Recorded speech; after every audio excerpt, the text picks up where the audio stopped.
La dernière fois qu'on s'est vu, on cherchait un nom. Le nom a été trouvé finalement? Bah oui, Baccarat Quest, du coup, comme on peut le constater aujourd'hui pour ce test. Ça se décompose en combien de questions? Alors, chaque parcours, il y a à peu près 15 étapes, donc 15 questions.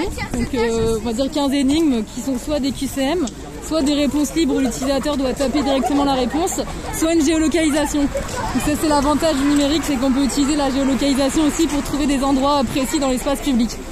Donc c'est-à-dire que chacun y a accès depuis son téléphone? Voilà, n'importe qui y a accès gratuitement, il faut juste une connexion internet et activer la localisation et après n'importe qui peut du coup réaliser les énigmes. La satisfaction, c'est d'avoir su décrypter, on va dire, l'espace public et du coup d'avoir un peu découvert ou redécouvert l'environnement quotidien. Et les thématiques, c'est historique mais aussi culturel, enfin c'est varié en fonction de la ville? Ouais, c'est assez varié. Donc ici à Baccarat, on en a fait une sur vraiment le développement de la ville. Donc depuis le premier bâtiment de Baccarat, donc avec tout ce qui est autour de la tour des Vouées et la tour des Vouées, jusqu'à plutôt le côté industriel avec la verrerie puis la cristallerie. Et le second parcours, donc on teste aujourd'hui avec les scolaires, c'est plutôt sur Baccarat en temps de guerre. Ok. Avec notamment tout un côté plutôt axé sur la résistance dans le parcours adulte. Donc ça c'est un parcours qui est disponible tout le temps, H24 quand voilà, on c'est veut. Ça, quand on veut, la nuit, le jour, le dimanche, le lundi, n'importe quand. Effectivement, H24, il n'y a pas de pause. C'est aussi l'avantage du numérique. Alors après, il sera aussi disponible en version papier courant du mois de janvier. Et c'est vrai que du coup, là, on a aussi ce libre accès avec Internet qui est intéressant.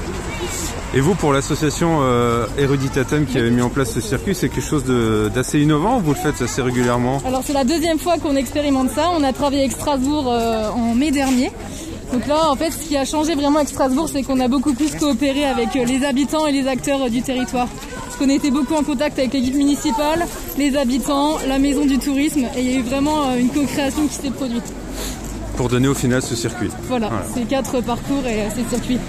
Est-ce qu'on peut imaginer du coup d'autres parcours plus tard ou Alors l'idée, oui, ça pourrait être aussi de continuer cette application en impliquant par exemple un public particulier.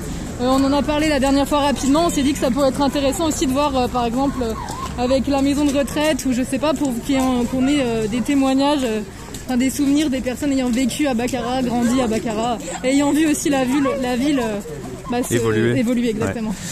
Bon ok, et du coup on se connecte où pour faire le quiz, le circuit? On tape directement baccaratquest.fr sur la barre de recherche de notre navigateur internet et après on y est directement.